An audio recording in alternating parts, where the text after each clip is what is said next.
हम लोग श्री उपदेशामृत से पढ़ रहे हैं श्लोक क्रमांक 6। आज विषय यही है कि कैसे एक मध्यम भक्त को उत्तम भक्त को दिखना चाहिए।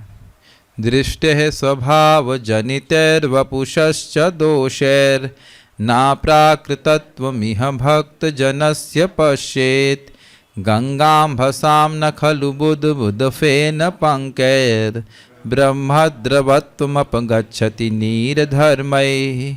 दृष्टेः स्वभावजनितैर्वपुषश्च दोषैर् ना प्राकृतत्वमिह भक्तजनस्य पश्येत् गंगाम्भसां न खलु बुद्बुदफेन पंकैर् ब्रह्मद्रवत्वमपगच्छति नीरधर्मैः।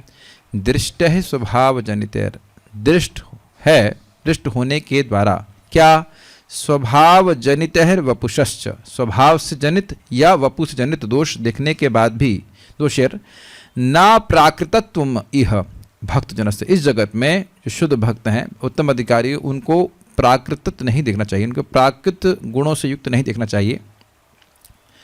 कैसे कह रहे, गंगाम बसाम, गंगा का जल, न खलु न निश्चित ही नहीं, बुद्बुद फेन पंकैर, बुद्बुद और फेन और कीचड़ के द्वारा ब्रह्म द्रवत्वम अपगच्छति, न अपगच्छति, ब्रह्म द्रवत्व को नहीं त्यागता है। नीर धर्म के कारण, नीर धर्म मतलब जल का धर्म होता है, जल धर्म से वह गंगा का जल बुद्बुद फेन और पंखे को स्वीकार कर लेता है, लेकिन नीर धर्म के कारण वह ब्रह्म द्रवत्व को नहीं त्यागता है, अपने गुण को नहीं त्यागता है, जिस प्रकार से। तो ये अर्थ हुआ। अब इसको हम लोग आगे पढ़ते हैं। कहाँ थे इसमें? 17वें पेज पे थे, 5 श्लोक थे ना। माम च व्यभिचारिणा, नहीं, ये है श्लोक। तो भगवद गीता भी देख लेते हैं, यहाँ पे समझ में आएगा।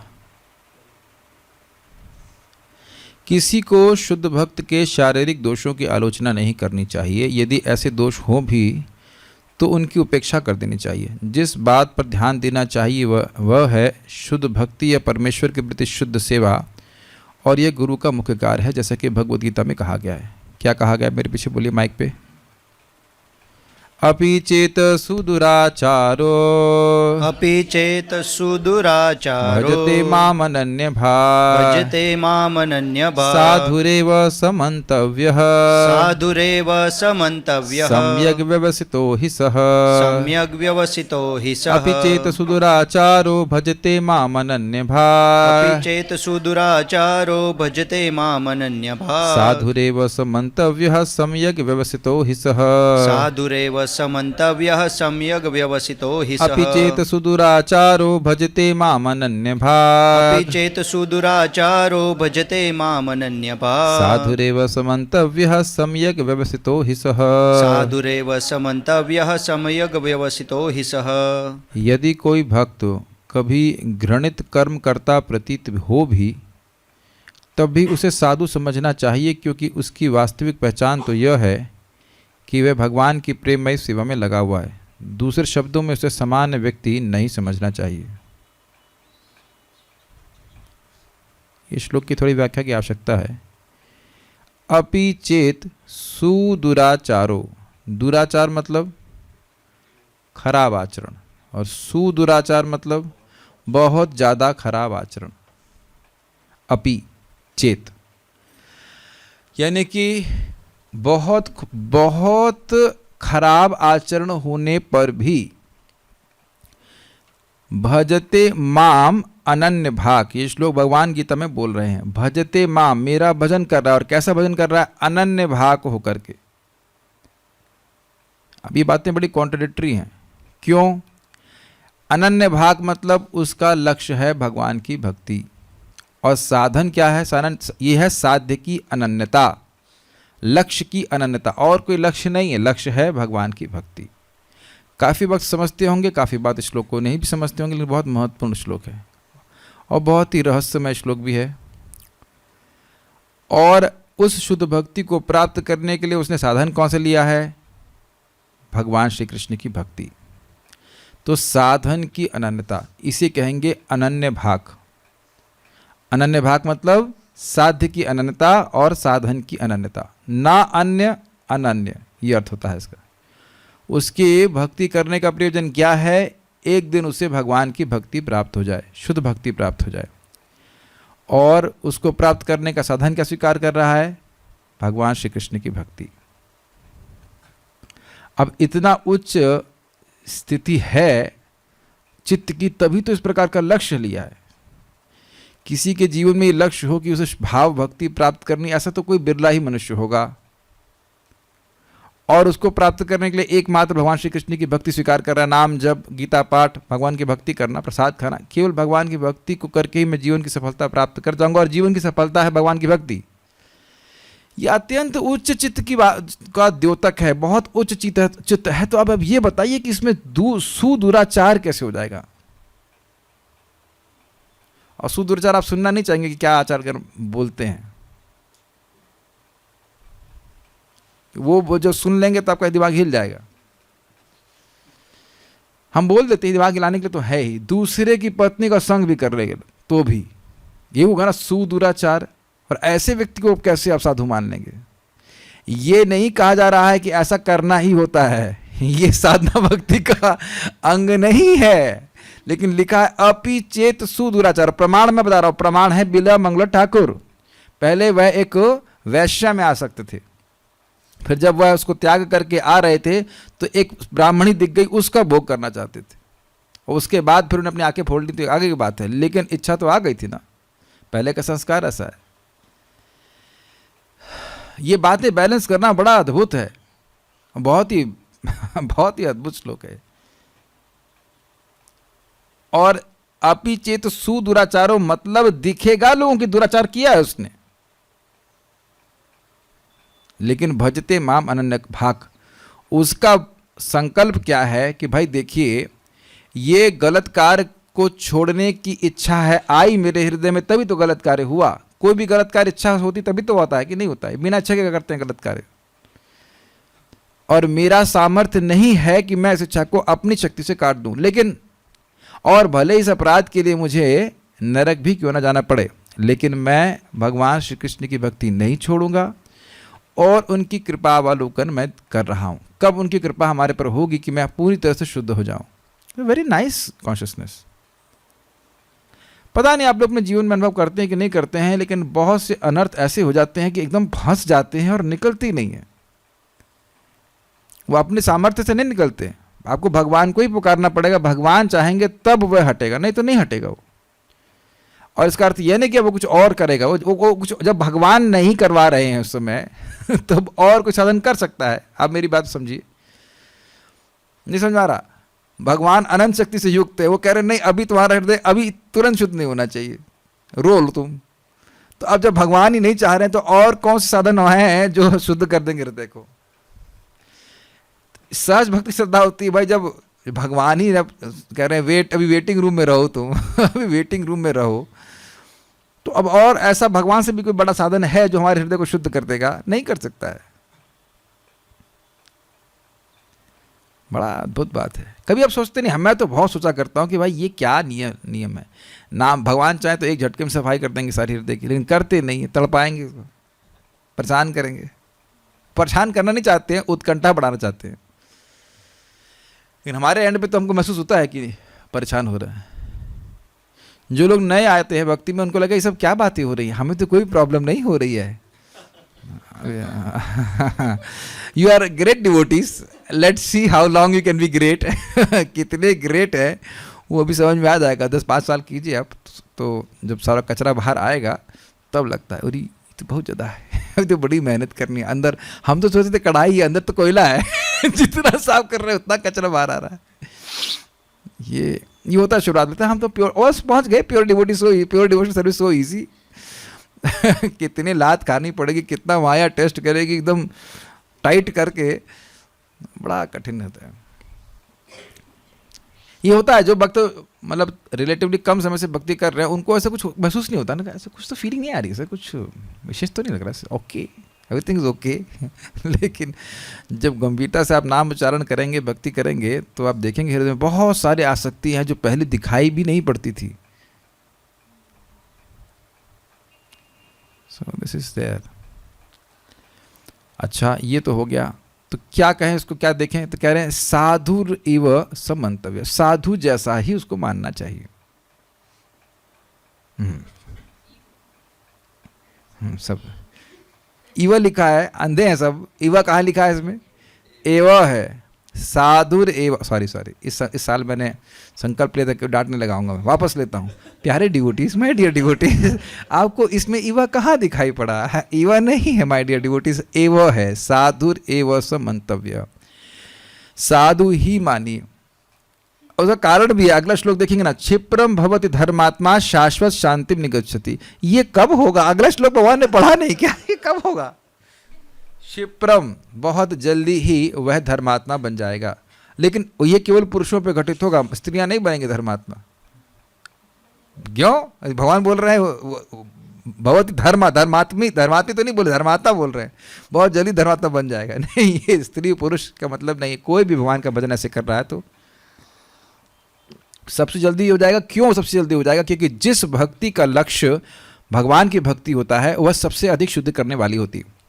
वासुदेव भगवती भक्ति योग प्रयोजिता जनयति आशु वैराग्यम ज्ञानम च यदा हेतुकम।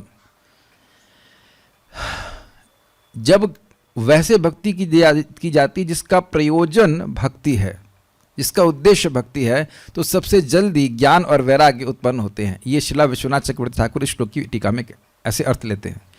एक अर्थ है कि भक्ति में प्रयोजित जो व्यक्ति होता है तो उसके हृदय में ज्ञान और वैराग्य उत्पन्न जल्दी हो जाता है। लेकिन हम देख रहे हैं कि बहुत से लोग भक्ति कर रहे हैं, सबके तो हृदय में तुरंत ज्ञान और वैराग्य नहीं उत्पन्न हो रहा है। तो और एक अलग तरह से व्याख्या की जा रही है कि जो व्यक्ति भक्ति को लक्ष्य करके भक्ति करता है उसके हृदय में सबसे ज्यादा शुद्धिकरण होता है। इसलिए अगला श्लोक जो गीता का 9.31 है वो संगत बैठता है कि क्षिप्रम भवति धर्मात्मा। अभी आप देख रहे हैं कि वो कीचड़ से युक्त है, लेकिन वो बहुत तीव्र धुलाई के प्रोसेस में है, इसलिए साधु ही मानना चाहिए। साधु क्या मानने का बहुत सिंपल तरीका है भाई। इस जगत में बच्चा गंदा होकर के आता है, ये गंदा है, लेकिन अच्छा बच्चा तब बोलेंगे जब वह बाथरूम में जाके स्नान कर रहा है। तो अब जितना समय बाथरूम में स्नान करने में लगा है उस समय आप उसकी प्रशंसा करेंगे या कहेंगे देखो कितना गंदा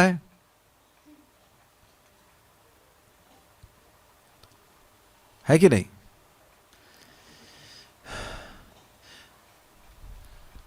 तो साधुरेव समंतव्य, मंतव्य शब्द जो है ये भगवान की आज्ञा है। अर्थात ऐसा जो नहीं करेगा उसको अपराध लगेगा, वो भगवान की अवमानना करने का अपराध लगेगा।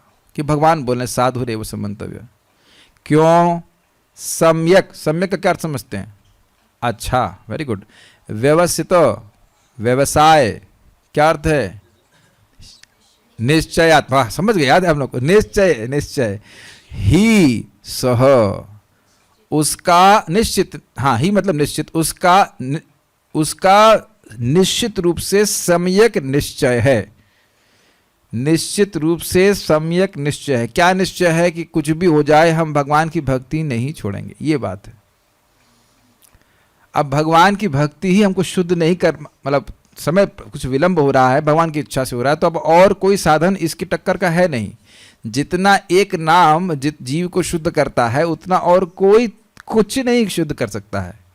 तो अब अगर भगवान का नाम चाहता है कि कुछ प्रतीक्षा हम करें तो फिर तुम प्रतीक्षा करने के लिए तैयार हैं। ये बात समझने का प्रयास कीजिए कि संस्कार बहुत बड़ी चीज होती है। आज कुछ घटना घटी थी जिसको मैं संस्कार के बारे में सोचा था, मेरे अभ्यास ऐसा कुछ हो गया था, मैं डिफॉल्ट मोड में ऐसे कुछ कर रहा था।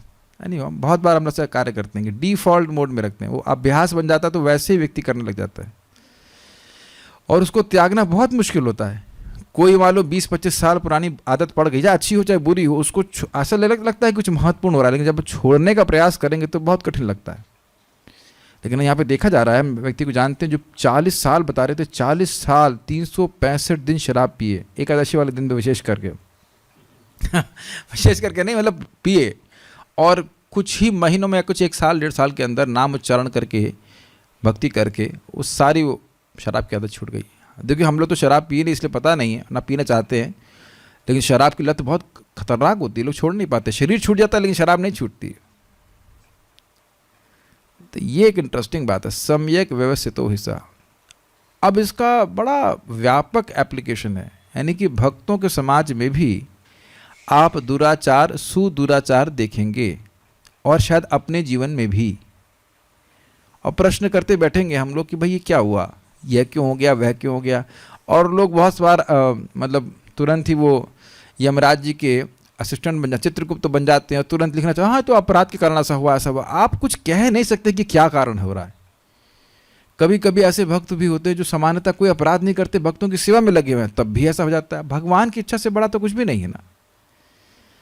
भगवान चाहें तो एक क्षण में सारे पाप नष्ट कर सकते हैं, और ऐसा नहीं कि वो नहीं चाहते, पाप तो नष्ट कर देते, तो फिर कैसे रह जाता है वो, कैसे रह जाता है? ये तो बिल्कुल सत्य बात है। एक ही नाम सारे पाप नष्ट कर दिया और पाप करने की प्रवृत्ति भी नष्ट हो जाती, तो फिर सुदुराचार कैसे उत्पन्न हुआ? कोई एक्सप्लेनेशन? कुछ नहीं एक्सप्लेनेशन, कुछ सब भूल जाओ। जो लोग भूल जाएंगे 100 रुपये जमा करेंगे तब याद रहेगा, 100 रुपये जमा करने, याद रखो याद रखो। मतलब हम लोग शायद 500 करोड़ बार बताऊंगा तब भी याद नहीं रहेगा कि क्यों ऐसा होता है। ये भी हो सकता है कि कोई वैष्णव अपराध कर दे तो हृदय में भोग की इच्छा आ जाए, वो भी एक पॉसिबिलिटी है। लेकिन भगवान भी अपनी इच्छा से एक छलावा प्रस्तुत करते हैं, उसका पाप की इच्छा तुरंत नष्ट नहीं करते हैं, यदि भी कर चुके हैं फिर भी नहीं करते। क्या अविद्या ही नष्ट कर देते हैं, एक ही नाम अनंत शक्ति से युक्त है, लेकिन फिर भी भगवान इस जगत में अन्य सिद्धांत पे कुछ बने रह जाए। हाँ, वो शुक्र ग्रह के प्रभाव से हो रहा है। अच्छा, खिलाओ मिठाई खिलाओ फ्राइडे को। अच्छा, ये समझ में आ रहा है, ठीक है। तुम्हारे सर में दर्द हो रहा है, वो सूर्य की वजह से दिक्कत हो रही है, ये कुछ पाप रह गया है, तुम्हारे पूर्वजों का कुछ कर्म रह गया, ये वो प्लांट निमगाना क्या क्या बोलेंगे। ठीक है, कर लीजिए, कोई दिक्कत नहीं है, करना चाहें तो कर सकते हैं। लेकिन अगर ये श्रद्धा होने लगे कि भगवान की भक्ति से ज़्यादा प्रबल हो गए साधन, ये तो गड़बड़ हो जाएगी। आप ट्राई करके देख लीजिए। लेकिन सिंपल सी बात है, कुछ भी हो, अगर भगवान ने अंदर से ही भोग की इच्छा सीमित मतलब फ्रीज कर दी, तो क्या कोई ग्रह हिला सकता है उसको? नहीं हिला सकता है। भगवान वो कर्म दे रहे हैं, एक सिमुलेशन इंग्लिश में कहते हैं, सिमुलेशन समझ रहा है, वो उसके जैसा है लेकिन वो कर्म है नहीं। ये दिक्कत है। मतलब भगवान क्या करे, भगवान को कुछ कंप्लेन भी तो नहीं कर सकते, भगवान की कंप्लेन भगवान से कर नहीं सकते। अब भगवान से करेंगे क्यों हो रहा, तो क्या बोलेंगे, मैं क्या इतना बुद्धिमान जानता हूँ? भगवान कुछ बोलेंगे नहीं। तो ये चीज़ें हैं। मैं भी अभी बीच में थोड़ा सा परेशान हो जाता हूँ, तो कुछ एस्ट्रोलॉजिकल कर रहे हैं, लेकिन परेशानी जा नहीं रही है, परेशानी जो की त्यों बनी हुई है। तो हमको हमें लग रहा है चलो परेशानी इतनी अच्छी है कि भाई माताओं को अगर हमें प्रसाद में स्वीट खिलानी तो कोई दिक्कत नहीं, तो वैष्णव सेवा है तो ऐसा अच्छा ही है, कोई दिक्कत नहीं, कोई कर्म कांड नहीं है। लेकिन उसमें लिखा है कि अगर हम माताओं से को परेशान करेंगे, अपमान करेंगे, तो हमको दिमाग में डिस्टर्ब होगा। तो कहते अच्छी बात है, सम्मान देने की आज्ञा तो महाप्रभु पहले ही दे रहे हैं, तो ठीक है, माता को दे देंगे, प्रभु जी को भी दे देंगे। अब फ्राइडे को आप स्वीट्स खिलाइए, तो वो भी कोई दिक्कत नहीं, स्वीट क्या, खिचड़ी भी खिलवा लो, कोई दिक्कत नहीं है, डबल स्वीट खिलवा लो हमारे चित्र।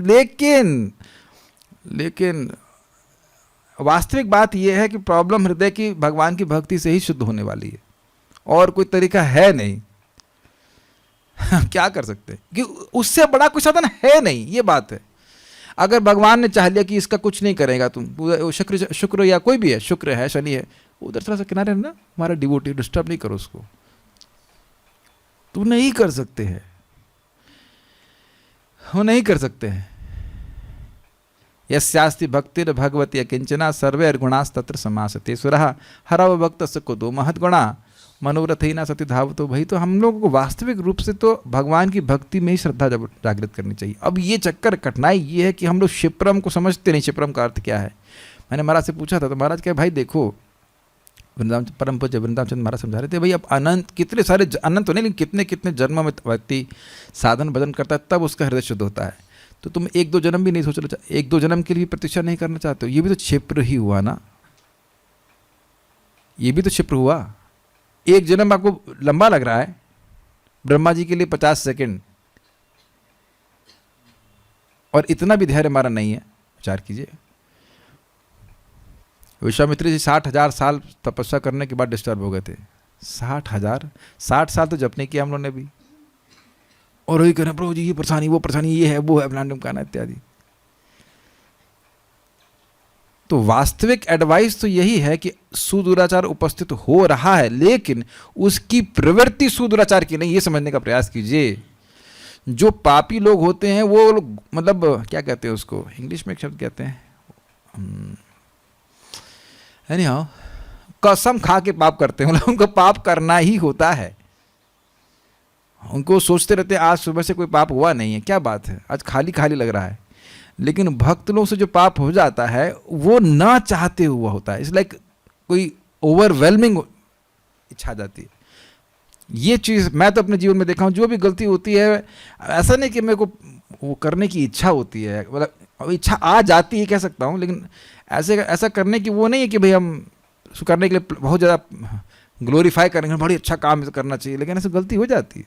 आई मस्ट एडमिट दैट, आप लोग नहीं हो, आप लोग समझ पा रहे हैं, लेकिन ऐसा हो जाता है। हाँ, ये क्यों हो रहा है और ये कैसे बार बार भक्त मन में आता है, ये एक भक्त का आचरण नहीं, ये क्यों है। और उसको इस पे बहुत सुंदर टीका में बलदेव विद्याभूषण पाद कहते हैं ये तो आप लोग आज ही देख लेना, चंद्रमा पूर्णिमा चली रही है, एकदम देखना पूर्णिमा के चंद्रमा को, पूर्णिमा के चंद्रमा में कितने धब्बे दिखते हैं कि नहीं, लेकिन फिर भी पूरे जगत को शीतलता प्रदान करने वाला है। बहुत सुंदर बात है। और यही बात प्रभुपाद जी ने, हम लोग पढ़ चुके हैं भक्ति वृक्ष में 8वें चैप्टर में, वो ही कोट करते हैं इसको, कहते हैं कि ऐसे भक्त का संग प्राप्त करके भी व्यक्ति को भक्ति प्राप्त हो जाएगी। वो लगा भक्ति में, उपदेश भी सही वही देगा कि यही करना चाहिए, उसके भले ही अभी बीमारी पूरी तरह से ठीक नहीं हो जाए। सिंपल सी बात समझ लीजिए कि इस जगत में कोई व्यक्ति बीमारी से पीड़ित है, लेकिन दवा बिल्कुल ठीक ले रहा है, तो आपको भी बताएगा तो आपको सही, आपका इलाज तो ठीक हो जाएगा ना, यद्यपि वह पूरी तरह से ठीक नहीं हुआ, लेकिन ठीक होने का प्रोसेस सही से पकड़ा हुआ उसने। I think is very clear. मान लो हम भी मट्टी में सन करके आए और व्यक्ति आधा नहाया हुआ है, दूसरा बाथरूम में भी है, मल्टीपल बाथरूम्स हैं, अरे वो आ जाओ अंदर बाथरूम में, जा तो वहाँ पे सफाई हो जाएगी, अरे तू पहले तू नहा के बाहर निकल, फिर मैं स्नान करूंगा, तो हमारा लेट हो जाएगा कि नहीं। उसको जितना समय लगेगा स्नान करने में, उतनी देर में तो हमारा स्नान हो भी सकता था, या फिर मान लीजिए प्रोसेस तो शुरू हो जाता। जिसने भी आपको भक्ति मिलाया वो क्या वो परमहंस था? नहीं, परमहंस नहीं, वो एक स्ट्रगलिंग डिवोटी था मोस्ट ऑफ द टाइम, और स्ट्रगल कई सालों तक चलने वाली है। अगर आप मतलब पहले से भक्त हैं तो फिर कोई बात नहीं, परमहंस हैं तो फिर कोई दिक्कत नहीं। तो इसलिए प्रभुपाद कहते हैं यदि कोई भक्त कभी घृणित कर्म करता प्रतीत हो भी, तब भी उसे साधु समझना चाहिए, क्योंकि उसकी वास्तविक पहचान तो यह है कि वह भगवान की प्रेममयी सेवा में लगा हुआ है, अर्थात उसके aspiration, a devotee is known by aspiration, उसकी लालसा है कि वह भगवान का शुद्ध भक्त, काश कितना अच्छा होता कि मेरा चित्त भगवान में वैसे लगा रहता। अगर इस प्रकार की इच्छा होती है, वो बहुत छोटी इच्छा भी क्यों नहीं, तो भी उसको शुद्ध मानना चाहिए। ऐसा मत सोचिएगा कि ये बहुत ईजी है ऐसा ईजी नहीं है जितना कि हम सोच रहे हैं, और ऐसा कठिन भी नहीं है। अगर किसी को क्लिक कर गया, हाँ भगवान मैं आत्मा हूँ, यद्यपि उसका रियलाइजेशन नहीं है, और भोग की वासना से वासुत हूँ, ये भी इसका रियलाइजेशन है दिख रहा है, मेरा ज्ञान ढका हुआ है, हाँ ये भी दिख रहा है, लेकिन स्वरूपता मैं कृष्ण का दास हूँ, मुझे कृष्ण की सेवा करनी है, ही सेवा करनी है कृष्ण की, देन यू आर साधु रेव, चाहे किसी भी आश्रम में हो। इसलिए भक्तों को अन्य भक्तों के प्रति भी अकोमोडेटिव होना चाहिए। हमको पता नहीं कि भगवान उसको इस परिस्थिति में क्यों डाले हैं, आपसे पूछ के नहीं डाल रहे हैं भगवान, क्यों ये करवा देना चाहिए, दुराचार उपस्थित करवा देना चाहिए, क्या आपको क्या उसमें ओपिनियन है? हाँ पर भगवान कोई दिक्कत नहीं, कृष्ण बलराम करा दीजिए आपसे पूछ के नहीं कर रहे हैं, वो अमंगल हरना ही चाहते हैं भक्त का। और मैंने तो देखा है कि मुझसे गलती कभी हो भी जाती, होती ही रहती, तो रेगुलर चीज़ें हैं, लेकिन अगले दिन जब फिर भी अच्छा होता है। मैं ये नहीं कह रहा हूँ गलती करने से नाम अच्छा होता है, हमको ही समझ रहा था कि कृष्ण त्याग क्यों नहीं रहे छोड़ ही दें, लेकिन छोड़ भी नहीं रहे। आप लोग से पता नहीं ऐसा होता है कि नहीं होता है, कभी कभी गलती हो भी जाती है, लेकिन फिर भी जब होता है, जब भी हो रहा है, सब कुछ हो रहा है। एक बार दीनबंधु कई बार कहते हैं, हम लोग प्रार्थना करते हैं, कभी कभी प्रॉमिस करते हैं कृष्ण ये गलती कभी नहीं करूंगा, फिर उसी गलती को करते हैं। ये सब स्थिति है, माया से युद्ध है, समझ रहे हैं, माया से युद्ध, और हम लोग जीत नहीं गए तो, लेकिन हाँ युद्ध का ऐलान किया है, लड़ने का प्रयास कर रहा है, ये अच्छी बात है। प्रभु परम पूज्य गौर गोविंद महाराज अच्छा बोलते थे, अब जिंदगी भर जूते का बिजनेस किए हो जूते बेचे हो, तो अब गोल्ड स्मिथ का कार्य करोगे तो समय लगेगा ना उसमें कुछ। सोने की दुकान खोलने का टाइम लगेगा ना एस्टेब्लिश करने में, तो अब जिंदगी भर से जूते पी हम खाए हैं माया के, काम आदि क्रोध आदि को सेवा किए हैं, तो कुछ समय लगेगा कि परेशानी तो सफाई होने में समय लगेगा, लेकिन हाँ जो कर रहा है वो निश्चित रूप से साधु है। कितने लोग ऐसे हैं भी जो इन काम क्रोध आदि के विपक्ष में चलने के लिए प्रयास करते हैं? है ही नहीं कोई, बहुत रेयर कोई जगत में है। और आपने ध्यान नहीं दिया, उपदेशामृत के पहले श्लोक में क्या था? विषहेत धीरः, विषहेत धीरः। वाणी का वेग आएगा, मन का वेग आएगा। मन का वेग तो आप लोगों ने महसूस किया है, ये चाहिए, ये चाहिए, ये चाहिए, ये चाहिए, ये बहुत इंपॉर्टेंट फ़ोन है 70,000 रुपये का रिकॉर्डिंग के लिए, ये चाहिए, ये चाहिए, चाहिए चाहिए। आता है कि नहीं? आप समझ में आ रहा है ना? आता है, चाहिए चाहिए चाहिए चाहिए ही, चाहिए ही, चाहिए ही। आप ही के संग नहीं तो सभी के संग होता है, जिसके पास जितने पैसे होते हैं उतना होता है ऐसा कह लीजिए, है कि नहीं? तो बहुत कठिन है ना? उस वक्त लगता है कि ये कौन है, ये कौन है, मन चाहिए ही चाहिए, दिमाग फिर कुछ लिटरली व्यक्ति डिसफंक्शनल हो जाता है, कुछ और नहीं कर पाता। लेकिन विषहित धीरः, जो सहेगा वो रहेगा भक्ति में। बहुत इंटरेस्टिंग है। क्रोध भी पूरा धुआं निकल रहा है कान से, इतना गुस्सा आ रहा है, सहना पड़ेगा। वाणी, जीवा का वेग। अभी मैं खुद बना रहा हूँ कुछ प्रसाद, तब लग रहा है कि ये तो बहुत बड़ी तपस्या है मुझे तो कुछ नहीं आता है। राइस अच्छा बना लेता हूँ, सब्जी भी आज बहुत तपस्या हो गई। सब्जी क्या है? एक व्यक्ति मुझे कैसे सब्जी बनेगी, हमने कहा सो अब किसको डांटे, आप खुद से बनाया है। लग रहा है कि कितनी मेहनत थी। अभी I will learn, no problem, but we are in the process. At least सुबह खिचड़ी बना लेते हैं। तो हम खाली बोल रहे हैं कि है ना, खाने की भी इच्छा आ जाती, जिह्वा का वेग एकदम आज अच्छा आ रही थी, आज तो छोला चावल खाएंगे, लेकिन चुप, वहाँ जीभ का वेग सहन कर उसका उधर का वेग और बाकी के वेग, तो ये सब सहन करने पड़ेंगे। कब तक सहन करने पड़ेंगे? प्राक शरीर विमोक्षणात्, भगवद गीता। शरीर छोड़ने के पहले तक सहन करते रहो। ये सब चीज़ें हैं। तो जो सहन कर रहा है वही आगे भक्ति में प्रगति कर सकेगा। दूसरे शब्दों में उसे सामान्य व्यक्ति नहीं समझना चाहिए। तो भाई सामान्य व्यक्ति क्यों ना समझे? वो तो बहुत गलत कार्य कर दिया है, वो सामान्य व्यक्ति क्यों ना समझे? सामान्य व्यक्ति भी तो गलत कार्य करता है, तो उससे गलत कार्य होगा तो सामान्य व्यक्ति क्यों नहीं समझे? कौन बताएगा? क्योंकि भजते माम अनन्य भाग, ये सामान्य व्यक्ति का लक्षण नहीं है। ये बार बार श्रवण करने के द्वारा, जप करने के द्वारा धीरे धीरे क्लियर हो जाता है। प्रभुपाद जी बहुत अच्छा बता रहे थे कि जगत में हर व्यक्ति शरणागत हो रहा है। अग्रीड? आप किसकी शरण में हो आप सोच लेना। आपका मतलब, मैं आपको नहीं बोल रहा हूँ, सभी लोग किसी ना किसी की शरण जरूर ले रहे हैं, उसको सुखी करने का प्रयास कर रहे हैं, ये सोचते हुए कि वह हमारे सारे पापों से हमको मुक्त कर देगा कहने का मतलब हमारी सारी समस्याओं को दूर कर देगा। अग्रीड? लेकिन ऐसा होता नहीं है, उसे सामर्थ्य नहीं है करने का, या वही व्यक्ति विमुख हो जाता है। हमारे तो कुछ स्टूडेंट ऐसे थे, प्रभु जी आपको जीवन भर नहीं छोड़ेंगे। अभी तो मेरा जीवन बचा पूरा हुआ नहीं और वह भी मरे नहीं, वो छोड़ दिए। काफ़ी इंटरेस्टिंग है। ऐसे ही तो वैसे था जैसे हमारे आश्रम, पहले आश्रम के इंचार्ज थे, तो लोग आते थे, कब तक रहोगे? Life time. और लाइफ टाइम कब तक समाप्त हो जाता? लाइफ टाइम पैक 2 महीने में लाइफ टाइम पैक समाप्त हो जाता था, फिर वापस घर चले जाते थे। ये तो अच्छा ऑफर। तो तुम्हारी दम क्या है फिर? तुम्हारी दम क्या है? मैं तो विचार करता हूं तुम्हारी बातों में दम क्या है? क्या दम है बताइए? लोग ऐसा बोल देते हैं। ये एक बात तो मुझे समझ में आ गई कि जब ये कोई बोले कि मैं आपको जीवन भर नहीं त्यागूंगा, तो इस पर विश्वास मत कीजिए। इतना तो मैं सीख लिया इतना मैं सीख लिया कि हर मतलब हो सकता है मेरी नाक बहेगी तो भी इसे त्याग देंगे। अरे तो नाक बह रही है what ever, it is quite possible. ये एक ही व्यक्ति जो नहीं त्यागे वो कौन है? कृष्ण। बाकी कोई मतलब बस हल्का सा हो सकता है, यहाँ नाक में, यार सर पे, माथे फोड़ा जा, हाँ ये फोड़ा आ गया, बस हटा उसको इसको हटा। ये क्लास नहीं दे सकता, बात नहीं कर सकता। ये एक अविश्वास तो मेरे हृदय में स्थापित हो गया है, स्थापित हो कि कोई व्यक्ति कभी भी त्याग सकता है। और मैं देख रहा हूँ कि अब मेरे को तो कभी बोलना ही मत कि प्रभु जी आपको हम नहीं त्याग सकते। हमें पता है कि वही व्यक्ति त्यागेगा जो जिसने बोला वो जरूर त्यागा, जरूर त्याग दिया, और बोलता प्रभु जी आपको त्यागा नहीं है, लेकिन आपकी शक्ल भी देखना नहीं चाहते। यही होता है रिजेक्शन का अर्थ या नॉन रिजेक्शन का अर्थ। हाँ, ये मेरे कई बार हो चुका है, तो अब मेरे को अच्छा लगता है कि इससे हम विरक्ति में थोड़ा सा फिक्स्ड रहते हैं। हर एक की लाइफ का स्पैन अलग अलग होता है, अपने रेफरेंस फ्रेम में बोला करते हैं। कभी कभी जो जीवन में घटित होता है वो समझ में आता है कि इतना भी नहीं देख पा रहे कि व्यक्ति कौन किस तरह से भक्ति कर रहा है, किस उद्देश्य से भक्ति कर रहा है, इतना भी देखने का तुम्हारा सामर्थ्य नहीं हुआ। तुमने सुना क्या गीता? गीता का गा भी समझ नहीं पाए, नहीं समझ पाए ना।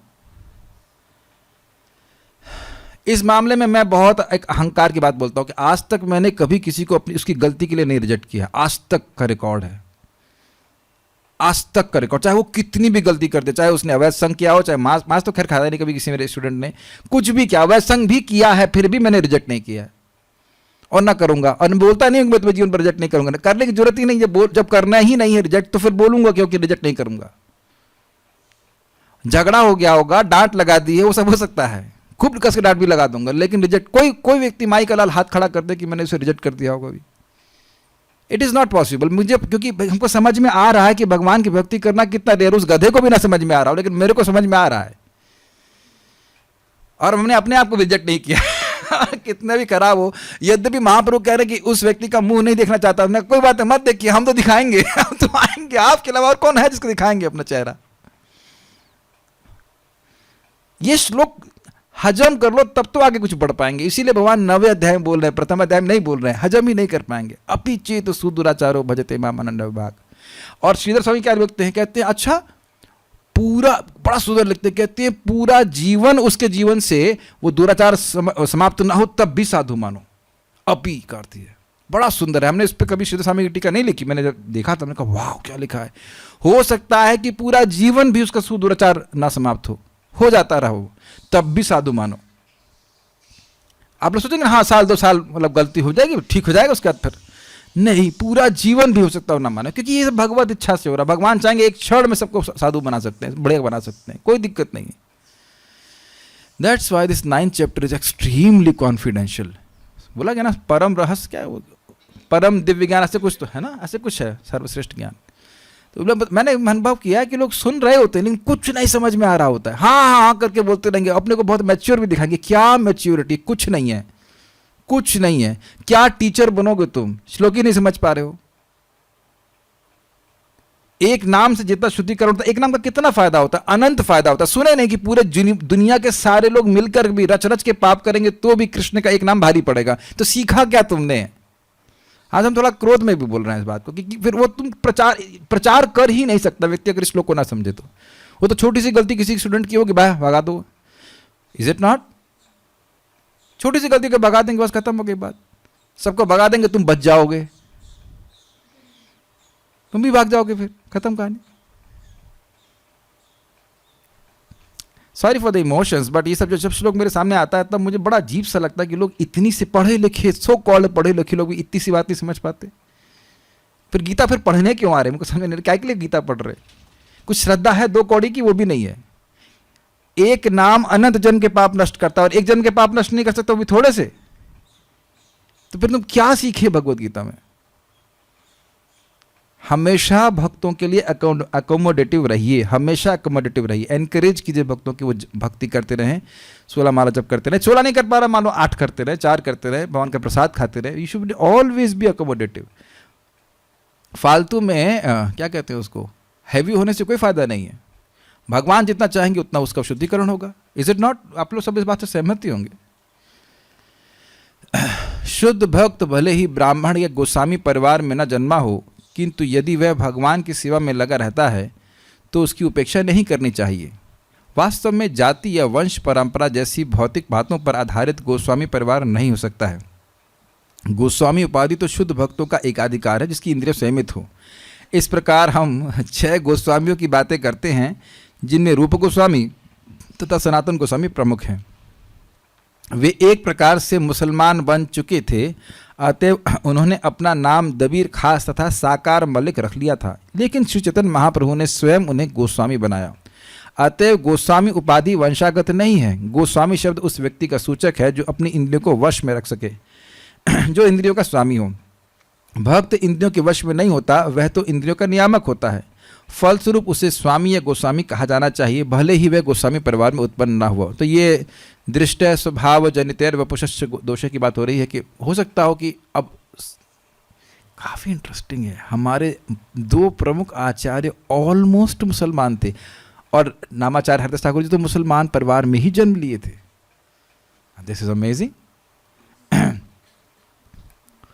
मान लो मेरा नाम मोहम्मद हुसैन हो जाए तुमसे मोहम्मद हुसैन मोहम्मद हुसैन, तो आप लोग थोड़ा अजीब से लगे, मोहम्मद हुसैन कैसे हो गई, ये क्यों हो गई मोहम्मद हुसैन या जो भी, ऐसा nothing wrong in that name, but I am just saying कि आप लोग को अजीब से लगे ये शुभ कृष्ण दास ये मोहम्मद हुसैन क्यों हो गए आप लोग आश्चर्य हो गए ना। कौन स्वीकार करेगा गीता क्लास को हमारी, तुरंत तो नहीं स्वीकार कर पाएंगे, ये क्या हो गया। अब ये ब्राह्मण परिवार में जैसे आपने सुना, और कितना अजीब लगा होगा ना, दबीर खास नाम, असाकार मलिक, और ये उनको मतलब, और उनको सेवा भी ऐसी करने की व्यक्ति की करने की पड़ गई थी जो गायों का वध करता था, ब्राह्मणों की हत्या करते थे। कई साल सेवा किया उन्होंने और फिर महाप्रभु की कृपा से सब त्याग करके वृंदावन में आकर उन्होंने सेवा किया। तो गोस्वामी का अर्थ बड़ा स्पष्ट समझ रहे हैं कि गोस्वामी इसकी इंद्रियां संयमित हों। अब ये नहीं कह सकते कि गृहस्थ Goswami, it does not work. Goswami means zero sense gratification, not regulated sense gratification. स्त्री संग का कोई स्कोप नहीं है एक गोस्वामी के जीवन में। अगर गोस्वामी कह रहा है वो, और वो चाहे पत्नी हो चाहे एक्स्ट्रा हो, उससे कोई मतलब नहीं है। गोस्वामी मतलब पूर्ण गोस्वामी, ये स्टैंडर्ड है। बल्कि प्रभु जी को भी कोई कह देना तो अपने पर शर्म आनी चाहिए और उसको मानना चाहिए कि ये बहुत हमारे गुण देख रहा है, क्योंकि प्रभु का भी यही अर्थ होता है, अपनी इंद्रियों का प्रभु, अपनी इंद्रियों का स्वामी। कोई प्रभु जी, तो आपको पहले सोचना, मेरे को पहले सोचना चाहिए मेरी इंद्रियां तो सहमित है नहीं, लेकिन लगता है ये वाकई अदोष दृष्टि है, इसलिए ये देख रहा है कि मैं प्रभु जी हूं। ये आपको पता है प्रभु का अर्थ? प्रभु मतलब होता है स्वामी। तो अपनी इंद्रियों, या वो बोल रहा है कि आप इंद्रियों के स्वामी हैं, स्वामी जी स्वामी जी हम तो दास जी है, गोदास है। लेकिन ये सब स्थिति है।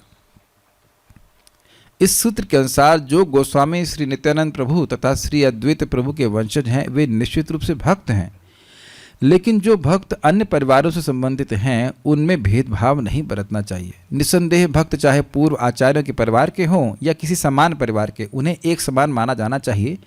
किसी को यह सोचकर कि ओह यह अमरीकी गोस्वामी है, उसके साथ भेदभाव नहीं करना चाहिए। ये बात बड़ा स्पष्ट प्रपात बता रही है, ये देहात्म बुद्धि है। न ही यह सोचना चाहिए कि यह नित्यानंद वंशज गोस्वामी है। कृष्ण जो भी गोस्वामी है वो गोस्वामी है बस। कृष्ण भावनामृत आंदोलन के अमरीकी वैष्णवों को गोस्वामी उपाधि दिए जाने पर भीतर ही भीतर विरोध की धारा चल रही है, और इसी बात को प्रभुपाद जी ने पिछले तात्पर्य में बताया था, पिछले श्लोक के, जब वहाँ पे वो अधिकारी की बात कर रहे थे, कह रहे थे कि जो नाम ठीक से नहीं करते हैं वो देहात्म बुद्धि को प्राप्त हो जाते हैं। देखा था आपने? तो वही बात यहाँ पर प्रभुपाद जी स्पष्ट कह रहे हैं कि कुछ लोग विरोध कर रहे हैं और खुद देहात्म बुद्धि से ग्रसित हो जाते हैं। एक व्यक्ति किसी इस्कॉन के डिवोटी को बोल रहे थे, तुम विदेशी महाराज लोगों से दीक्षा मत लेना। अब कृष्ण, हरे कृष्ण के लिए सब कुछ विदेशी भी हो सकता है क्या? So like that. कभी कभी लोग अमरीकी भक्तों से सीधा कह बैठते हैं कि उनका सन्यास या उनकी गोस्वामी उपाधि प्रमाणिक नहीं है, और जबकि श्रील प्रभुपाद जी स्वयं उनको सन्यास दिए थे।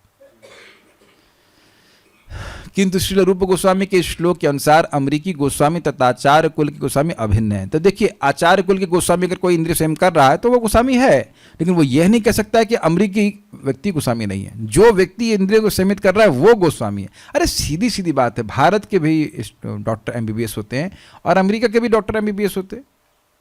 कोई इसमें विदेश कोई भेद तो नहीं हो रहा है, क्या कठिनाई है? यहाँ से भी बैचलर होता है इंजीनियरिंग का, और यहाँ विदेश से भी होता है। वो हो सकता थोड़ा उच्च कोटि का हो, कम हो, ज़्यादा हो सकता है, वो तो इस व्यक्ति की योग्यता है ना। देखिए, कॉलेज आपको अच्छा स्टूडेंट नहीं बना सकता है, ये मुझे पता है। मुझे पढ़ने में रुचि नहीं थी, IIT में जाने के बाद मेरे नंबर बहुत अच्छे नहीं आए थे कि मुझे पढ़ने में मन ही नहीं करता था वहाँ पे। तो कॉलेज अच्छा होने मात्र से अच्छे स्टूडेंट नहीं हो जाते हैं व्यक्ति, मानते हैं? वो खुद की भी इच्छा होती है, तो वो जो गोस्वामी है किस आचार किस परंपरा से, उससे मतलब वो तो है महत्वपूर्ण, लेकिन उसे खुद का भी तो प्रयास महत्वपूर्ण है कि नहीं है, बताइए। श्रील प्रभुपाद जी ने क्यों कहा था कि उनके 80% शिष्य भगवान के पास नहीं जा पाएंगे? तो क्या प्रभुपाद जी में कुछ कमी है? ये तो प्रभुपाद जी के शब्द हैं, आप लोग सब अभिज्ञ होंगे इसके प्रति। तो सभी एक प्रकार से गुरु की कृपा को नहीं स्वीकार करते, लेकिन जो कर रहे हैं उनको गोस्वामी की सम्मान दिया जाना चाहिए, ठीक है। दूसरी ओर जिस भक्त को गोस्वामी की उपाधि प्राप्त हुई हो किंतु उसका पिता ब्राह्मण नहीं है, या वह नित्यानंद या अद्वैत प्रभु की गोस्वामी परिवार में उत्पन्न नहीं हुआ है, तो उसे यह सोचकर झूठे गर्वित नहीं होना चाहिए कि वह गोस्वामी बन गया है। बहुत इंटरेस्टिंग है, देखिए अब प्रभुपाद जी कौन के भक्तों को ही बोल रहे हैं कि यद्यपि कोई व्यक्ति संन्यास लिया है या गोस्वामी बन गया, लेकिन उसको सोचना नहीं चाहिए कि गोस्वामी का टाइटल दे दिया गया है तो वो गोस्वामी हो गया है। टाइटल देने से अगर कोई गोस्वामी हो जाता तो बड़ा आसान हो जाता, लेकिन ऐसा होता नहीं है। इसका मतलब है कि टाइटल ना देने से भी गोस्वामी हो सकते हैं। टाइटल मिले या ना मिले, अपनी इंद्रियों को, हमारी इंद्रियां कब संयमित हो रही हैं या नहीं हो रही हैं, इसका तो हमको ही पता रहता है, शायद पता रहता है, लेकिन एटलीस्ट नहीं पता हो, धीरे धीरे मालूम चलने लगता है कि कब मेरी इंद्रियां संयमित नहीं। कई बार ऐसा हुआ आप लोग संग कि हम लोग सोच ही नहीं रहे होते हैं कि क्या बोल रहे हैं, बाद में सोचते हैं ये क्या बोल गया। धीरे धीरे व्यक्ति सतर्क हो जाता है कि हाँ भाई ये नहीं बोलना चाहिए, तो इंद्रियां असंयमित है ना भाई। हम लोग सोचते हैं मतलब कोई बहुत खराब चीज़ देखेंगे तभी इंद्रियां असंयमित मालूम, देखेंगे बोलेंगे तभी इंद्रियां असंयमित मानी जाएंगी। उस वार्ता का रिजल्ट क्या निकला? उस वार्ता का रिजल्ट क्या? कुछ ये लगा कि हम कृष्ण की भक्ति में आगे प्रगति कर रहे हैं, निश्चयात्मक बुद्धि हो रही है, ऐसा तो नहीं हो रहा है, तो इंद्रियां असंयमित हो गई कि नहीं? कठिनाई क्या है, जैसे मैं बोलता हूँ ना कई बार इंद्रियां संयमित करना मुश्किल है, तो लोग हंसते होंगे शायद मेरे पर, शायद हंसते हो कि हाँ परोज की इंद्रियों को कठिनाई हो रही संयमित करने में।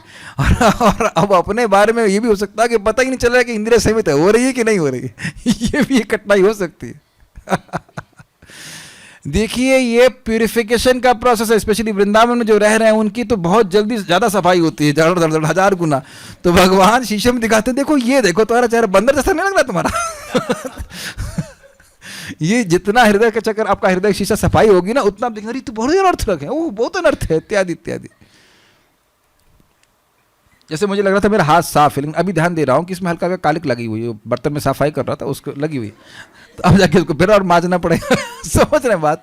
This is for our good, this is for our good. ये भक्त बड़े विचलित हो जाते हैं जो वृंदावन में आके रहते हैं ना, हम लोग बड़े प्रेम से बुलाते हैं, आइए आइए रहिए, उनको पता है ना, उनको बताता नहीं कि यहाँ भगवान क्या क्या करते हैं। इतना तेजी से प्यूरिफिकेशन होता है कि व्यक्ति परेशान हो जाता है कहीं कहीं, ये क्या हो रहा है, कभी आपको बीमारी आ जाएगी, बहुत बहुत सारी चीज़ें आती हैं, वो सब आपकी धुलाई के लिए है। तो आज ये अहंकार नहीं करना चाहिए।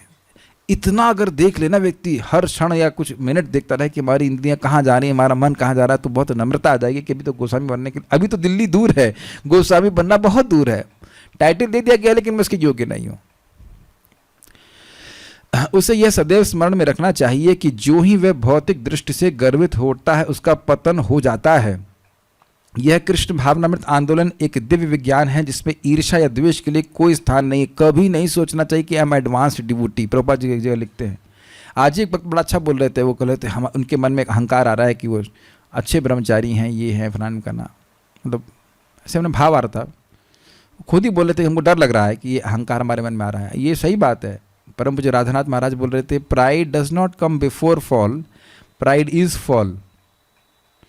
क्योंकि जीवात्मा की सहज स्थिति क्या है? नम्र होने की। तो जैसे अहंकार आ गया कि हम कुछ कर पा रहे हैं, कुछ नहीं कर पा रहे हैं, तो भगवान फिर वहीं पटकेंगे। कभी नहीं सोचना था कि हम तो रोज मंगल आरती जाते हैं। अच्छा, बोलने का ही नहीं, हम तो रोज जप कर लेते हैं। अच्छा,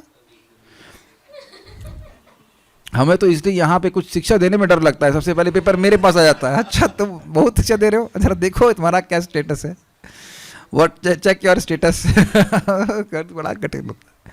वृंदावन बड़ा रेसिप्रोकेटिव है, बड़ा रेसिप्रोकेटिव है। तो कभी नहीं सोचना चाहिए कि मैं श्रेष्ठ भक्त बन गया हूँ, मैं बहुत उच्च कोटि का भक्त बन गया। It should be avoided. एक श्रेष्ठ भक्त वाकई उसको कृष्ण प्रेम प्राप्त है, उसे कभी नहीं लगेगा कि उसे कृष्ण प्रेम प्राप्त है। ये ही है कृष्ण प्रेम प्राप्त करने का लक्षण। और लग रहा है कि हमारा हृदय तो कृष्ण प्रेम से लबालब भरा हुआ है, तो फिर कठिनाई हो रही है। आपको विचार करना होगा कि प्रकृति के लक्षण तो नहीं दिख रहे हैं। यह आंदोलन उन परमहंसों के लिए है जो समस्त द्वेषों से रहित हैं, परम निर्मत्सनाणाम। बहुत सुंदर बात है। यानी कि कृष्ण भावनामृत का आंदोलन लोगों को परमहंस बनाने के लिए, अर्थात वो किसी से द्वेष नहीं करें। ये प्रचार किस लिए किया जा रहा है? ताकि अन्य लोग भी कृष्ण भावना प्रकृति करें। तो ये निर्मत्सरता का ही तो एप्लीकेशन हुआ। मनुष्य को यह ईर्ष्या नहीं करनी चाहिए कि वह गोस्वामी परिवार में उत्पन्न हुआ है या उसे गोस्वामी की उपाधि प्रदान की है। जो ही कोई ईर्ष्या करता है वह परमहंस के पद से गिर जाता है। पर ईर्ष्या समझ गए ना, मैं बहुत श्रेष्ठ हूँ, ये श्रेष्ठ क्यों बन रहा है? इसे कहते हैं ईर्ष्या। वास्तविक रूप से अगर हम इंद्रिय सीमित करते हैं और हमें कुछ लाभ भी होगा उससे, तो हम दूसरों को भी मदद करेंगे उनकी इंद्रियों को सीमित करने में। At least will educate them. यहाँ से इंद्रिय सीमित की जा सकती है। यदि हम वैष्णव के शारीरिक दोषों पर ध्यान देते हैं तो यह समझ लीजिए कि हम वैष्णव के चरण कमलों पर अपराध कर रहे हैं। अब बिल्कुल स्पष्ट समझ में आ रहा है कि अपराध क्या होता है। वैष्णव के चरण कमलों पर किया गया अपराध अत्यंत गंभीर होता है। निसंदेह श्री चैतन्य महाप्रभु ने इस अपराध को उन्मत्त हाथी का अपराध कहा है। एक उन्मत्त हाथी विनाश कर सकता है, विशेष रूप से जब वह सुंदर कटे छठे उद्यान में प्रवेश कर जाता है। अतएव मनुष्य को अत्यंत सावधान रहना चाहिए कि उससे किसी वैष्णव के प्रति अपराध न हो। प्रत्येक भक्त को श्रेष्ठ वैष्णव से उपदेश ग्रहण करने के लिए तैयार रहना चाहिए और श्रेष्ठ वैष्णव को कनिष्ठ वैष्णव की सभी तरह से सहायता करने के लिए तैयार रहना चाहिए। देख लीजिए, ईर्ष्या का भाव खत्म। अगर हम सहायता नहीं कर रहे हैं तो हमारे हृदय में क्या भाव उत्पन्न हो जाएगा? ईर्ष्या का, द्वेष का। पर उत्कर्ष असहनम इति मात्सर्यम तद रहिता नाम। भागवत हरि नाम किसको अच्छा लगेगा? जो निर्मत्सर है। निर्मत्सर का अर्थ क्या हुआ? मात्सर्य का अर्थ है कि दूसरे का उत्कर्ष हो रहा है, हम जलेंगे, वो चाहे किसी फील्ड में हो रहा हो। मान लो हमें कुकिंग नहीं आती, ये कुकिंग क्यों अच्छा बना रही है, कुकिंग क्यों कर रहे हैं? या हम कुछ और भी सेवा नहीं कर पा रहे, झाड़ू मार रहे, झाड़ू अच्छा क्यों मार रहे हैं? किसी तरह से जो व्यक्ति मत्सरता से युक्त होगा वो किसी का उत्कर्ष किसी फील्ड में नहीं देख पाएगा। तो जब आप किसी को सहायता करोगे तो उसका उत्कर्ष होगा कि नहीं होगा, ये बताइए। उसका होगा। तो अगर आपको अच्छा लग रहा है, हमको अच्छा लग रहा है, तो हम निर्मत्सरता की तरफ बढ़ रहे हैं। यानी प्रचार नहीं करना ये मात्सरता है। हरि नाम किसी को ना प्राप्त हो पाए। हाँ, एक देखिए अलग बात है कि व्यक्ति कर नहीं पा रहा, उसको आइडिया नहीं आ रहा है कैसे कर पाए, वो एक अलग चीज है। लेकिन करना ही ना चाहे, दूसरे को हरि नाम देना ही नहीं चाहे, तो ये तो गड़बड़ है। अरे इस जगत में टूथपेस्ट भी इस्तेमाल करते हैं, उससे दांत की तो पीलापन चला जाता है थोड़ा बहुत, तो उसके प्रचार करते हैं कि नहीं करते हैं? यार बड़ा अच्छा चीज़ है। तो क्या इतना भी नहीं बोल सकते हम? क्या टूथपेस्ट की फॉर्मूला पता रहता है आप लोगों को? नहीं पता रहता, लेकिन बोलना शुरू करते ना, साबुन बड़ा अच्छा है, शैम्पू बहुत अच्छा है, ये बहुत अच्छा है, वो बहुत अच्छा है, ये प्याज बहुत अच्छा है, लहसुन बहुत अच्छा है। जो लोग बाहर जगत में रखते हैं, वो सब्जी वाला बड़ा सस्ते रेट लगाता है, यही तो प्रचार करते हैं कि नहीं? बताइए, यही होता है ना प्रचार? करते हैं कि नहीं? किया कि नहीं सबने? फिर तो आप स्वयं अभ्यास करेंगे भक्ति का तो लाभ होगा ही। तो किसी को बताइए, प्रयास तो करिए। तो बड़ा अच्छा मंत्र है, बड़ा मन में शांति आती है, इतना तो बता ही सकते हैं। लाइक दैट सहायता करनी चाहिए। कृष्ण भावनामृत में अपने आध्यात्मिक विकास के अनुसार ही कोई किसी से श्रेष्ठ या निकृष्ट होता है। और क्या है विकास का अर्थ? आध्यात्मिक विषयों में रुचि और भौतिक विषयों में अरुचि। मनुष्य को भौतिक दृष्टि से शुद्ध वैष्णव के कार्य देखना मनुष्य को भौतिक दृष्टि से शुद्ध वैष्णव के कार्य देखना वर्जित है। मतलब जो उसके कार्य हैं उसको भौतिक दृष्टि से न देखे। विशेष रूप से नवदीक्षित भक्त द्वारा शुद्ध भक्त को भौतिक दृष्टि से देख पाना अत्यंत हानिप्रद है। बहुत सुंदर महाराज बोलते हैं, परम पूज्य राधा कुंज महाराज, कि वो आज ही बीट बैग पकड़ा है, वो बस जो सीनियर भक्त उनको देखना शुरू। ये नहीं मंगल आरती आए, ये मंगल आरती ने, तुम अभी बीट बैग पकड़ना जानते नहीं, कौन सी उंगली कहाँ से किस चीज से बाहर निकलेगी, और तुरंत रेजोल्यूशन पास करना शुरू कर दिए। कुछ दिन में तो गायब भी हो जाएंगे। ये आया नाम गया नाम बहुत सारे होते हैं। जब माया लात मारती है तो वो ठहर नहीं पाते हैं, लेकिन जब आएंगे तो दोष देखना शुरू कर देते हैं। ये बहुत खतरनाक है, बहुत खतरनाक है। उस व्यक्ति का स्थिति देख ही ले, हो सकता है उसका स्वास्थ्य खराब हो या व्यस्त हो या बहुत सारे कार्य हो सकते हैं, बहुत कुछ कारण हो सकते हैं। वो तुरंत आप जजमेंट पास करना शुरू कर देंगे तो दिक्कत हो जाएगी। लेकिन हमको अपने पे नहीं मान लेना चाहिए कि हाँ हम लोग एडवांस्ड हो गए हैं, अब हमारी चीज़ों को समझें लोग। नहीं, हम एडवांस नहीं हुए कुछ, हम एडवांसिंग डिवोटी हैं। होपफुली होपफुली नहीं होंगे, क्योंकि जितनी बार आप नाम बोल रहे हैं, भगवान के बारे में पढ़ रहे हैं, तो कुछ प्रगति ही हो रही है। प्रगतिशील भक्त हैं, लेकिन प्रगति हो नहीं गई है भी बहुत। लेकिन दूसरे भक्तों की तरफ नहीं देखना चाहिए, सीनियर भक्तों की तरफ नहीं देखना चाहिए, ठीक है। अतएव शुद्ध भक्त का बाहरी स्वरूप नहीं देखना चाहिए, अपितु उसके आंतरिक गुण देखने चाहिए और यह समझने का प्रयत्न करना चाहिए कि वह भगवान की प्रेम भक्ति में किस तरह लगा हुआ है। इस प्रकार शुद्ध भक्त को भौतिक दृष्टि से देखने से बचा जा सकता है और इस तरह कोई मनुष्य स्वयं भी धीरे धीरे शुद्ध भक्त बन सकता है। समझने का प्रयास कीजिए, हृदय हमारा अशुद्ध है, इस कारण से दूसरों में अशुद्धता दिखाई पड़ती है। स्पेशली अगर आप बात करें तो गुरु महाराज पे पहले आप अप्लाई करना शुरू कीजिए कि अब वो क्यों कर रहे हैं, क्या कर रहे हैं, हमको कुछ पता नहीं है, और जिस तरह से वो सोच रहे हैं वो कभी सोच भी नहीं सकते। पहले ही मान लेना चाहिए कि हम सोच भी नहीं सकते। जैसे मान लो नर्सरी का बच्चा अंदाज लगाए कि मैडम को कितना आता है, ये बताइए कभी किए इस तरह से आप लोग? नर्सरी में क्या, तीसरे चौथी पांचवी में भी आप कुछ अंदाजा नहीं लगा सकते कि हमारे टीचर को कितना आता है, अंदाजा ही नहीं लगा सकते, इम्पॉसिबल, नहीं लगा सकते ना। तो अब जो आध्यात्मिक विश्व में आगे बढ़ा हुआ, उसको हम क्या अंदाजा लगाएंगे वो कितना जानते हैं, क्या जानते हैं, क्या नहीं जानते। वो तो जो बोलेंगे तो हम उस स्वीकार कर सकते हैं, बाकी उनके क्या रियलाइजेशन होता है ना, आपसे शेयर करेंगे, और शेयर करेंगे तो हमें समझ में भी क्या आएगा। Is it not? तो ये देखना चाहिए कि एक व्यक्ति क्या भगवान की भक्ति में निरंतर लगा हुआ है कि नहीं, और सच्ची भावना से लगा है कि नहीं। महाराज बड़ा अच्छा बोलते हैं कि एक परम पूज्य राधा कुंज महाराज बोलते हैं, ये मीटर लेके नहीं घूमते रहना चाहिए। मीटर होता ना, एक मीटर का, हाँ ये कितना बड़ा डिवोटी है, हाँ ये आ नहीं रहा मेरे फ्रेम में, नहीं हटा उसको, नेक्स्ट, हाँ नेक्स्ट, हाँ ये अच्छा, ये आ रहा है फिट में, ये फिट लग रहा है। नहीं, ये मीटर हमारे पास नहीं है, गुरु महाराज के पास है। श्रेष्ठ भक्तों देखे, हमारा कोई इसमें हिसाब किताब नहीं। जो लोग कृष्ण भावनामृत को किसी विशेष वर्ग के लोगों, किसी विशेष वर्ग के भक्तों या किसी विशेष भूखंड तक ही सीमित मानते हैं, वे सामान्यतः भक्त के बाह्य लक्षणों को देखने के आदी हो जाते हैं। मतलब ऐसे अगर ये चीज कर रहा है तो वो शुद्ध भक्त है, और नहीं तो नहीं है। समझ में आ रहा है आपको? देखिए सिद्धांत तो ये है कि किसी भी तरह से कोई व्यक्ति अपना मन भगवान में लगा रहा है तो वो शुद्ध भक्त है। मानते हैं आप? ये न केना प्रकारेण मनः कृष्ण निवेशयेत, ये श्लोक श्रील रूप गोस्वामी जी लिखे हैं भक्ति रसामृत सिंधु में। एक और श्लोक है, सर्व विधि निषेधो, हाँ, स्मर्तव्यम सततम विष्णु विस्मृतव्यम न जातुचित, सर्व विधि निषेधेषु अपि एतयोर एव किंकरः। हमेशा भगवान विष्णु का स्मरण करना चाहिए और कभी भी उनका विस्मरण नहीं करना चाहिए। सारे विधि और निषेध इन्हीं दो विधि और निषेध के सेवक हैं, किंकर।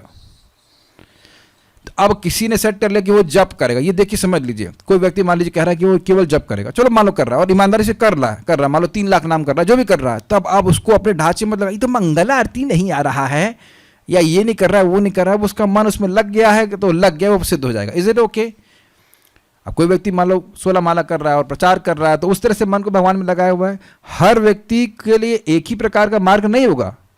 ये सिद्धांत है ना कि नवधा भक्ति में से 9 को कीजिए, 8 को कीजिए, 7 को कीजिए, 6, 5, 7, 4, 3, 2, 1, 0 नहीं करना है। 0 से नहीं चलेगा, एक तो करिए। एक भी साधन अगर गंभीरता से कर रहा है तो भगवान की भक्ति प्राप्त हो जाएगी, इसके प्रमाण भी दिए जाते हैं।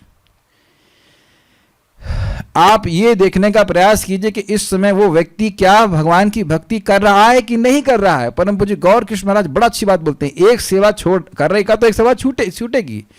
Is it okay? एक सेवा करेगा तो एक सेवा छूटेगी, लेकिन भगवान ये देख रहे हैं कि वो सेवा कर रहा है। क्या इतनी बात हमको नहीं समझ में आ रही है कि नहीं? सिंपल सी बात। अब मान लीजिए बैठ के आप क्लास सुन रहे हैं, तो क्या आप खाना भी बनाएंगे या स्वेटर भी बुन लेंगे? It does not work like that. अपने जीवन में हमें यह देखना है कि कैसे हम लोग जितना संभव, एटलीस्ट जितने समय हम जागृत अवस्था में भगवान की सेवा में लगे रहे। ये बस शुद्ध भक्ति है, और क्या है, कठिनाई नहीं, simple. Is it okay? Yes. ऐसे नौसिखिए उन्नत भक्त की उत्कृष्ट सेवा को न समझने के कारण महाभागवत को अपने जैसे स्तर पर ले आने का प्रयत्न करते हैं।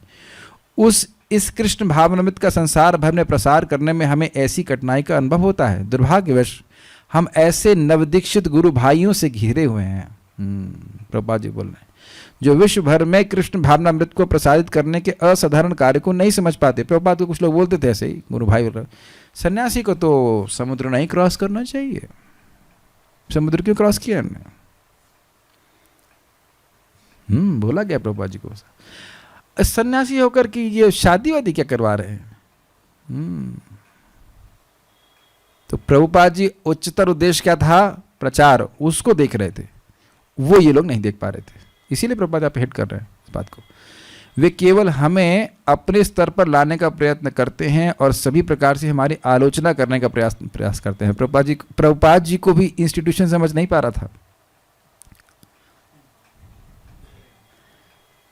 और उनके विरुद्ध चलकर प्रभुपाद ने बोला ना, इंस्टीट्यूशन में कोई भी इंस्टीट्यूशन हो, सभी एक ही अधिकार के लोग नहीं होते। प्रभुपाद जी, जब आपको पता है गौड़िया मठ में प्रभुपाद जी ने संन्यास लिया था, तो अब प्रभुपाद आगरा गए और वहाँ 2 लोगों को दीक्षा दे के आ गए। तो उनसे उन्होंने कहा कि आपको कौन अलाउ किया, आपने किससे परमिशन लिया दीक्षा देने के लिए, ऐसे कुछ था।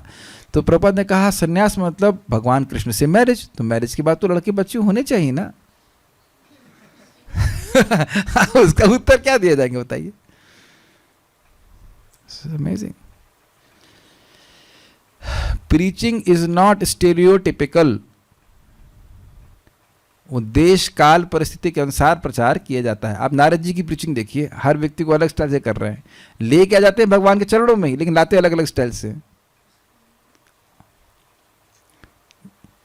प्रभुपाद जी कहते हैं एक एक्सपर्ट प्रीचर का इतना एक्सपर्ट हो जाता है कि लोगों के ठस दिमाग में कृष्ण भावना इंजेक्ट कैसे करे। समझ में आया? दिमाग इतना भारी है कि इंजेक्शन घुस नहीं रहा है, तो किसी तरह से घुसा दिया जाए कि कृष्ण तुम्हारे स्वामी हैं, ये बात समझानी है लोगों को, ये काम करना है।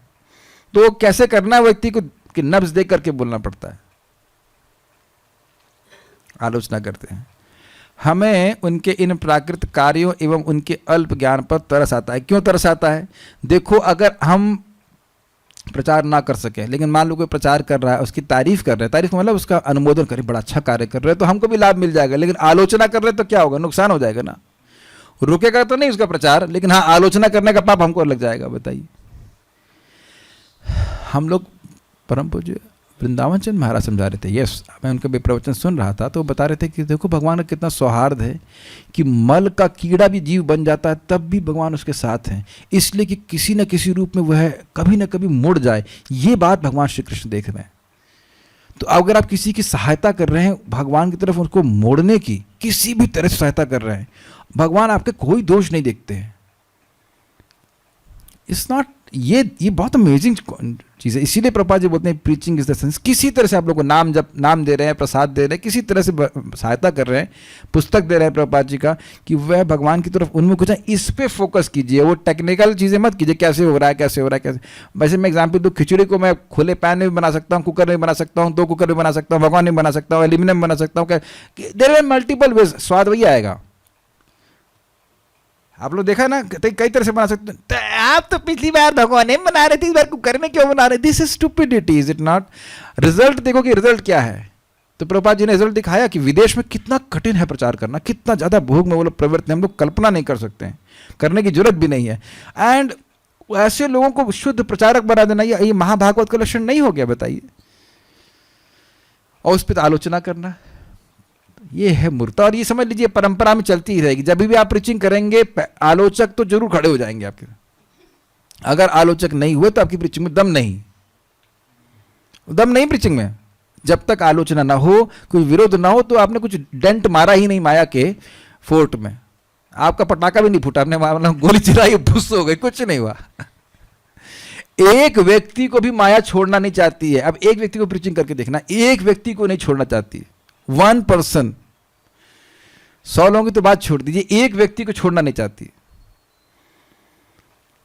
एक शक्ति संपन्न व्यक्ति जो भगवान की गोपनीय सेवा में वास्तव में संलग्न है, उसे समान व्यक्ति नहीं समझना चाहिए, क्योंकि यह कहा जाता है कि जब तक कोई कृष्ण द्वारा शक्ति प्रदत्त ना हो तब तक वह सारे संसार में कृष्ण भावनामृत आंदोलन का प्रसार नहीं कर सकता। हो क्या रहा है? फंडा क्या है? कैसे मिलेगा? देखिए, जब व्यक्ति के हृदय में शुद्धता होगी, उसके हृदय में भगवान के प्रति श्रद्धा होगी, तो उसकी वाणी में शक्ति होगी कि वह दूसरे के हृदय में श्रद्धा स्थापित कर सके।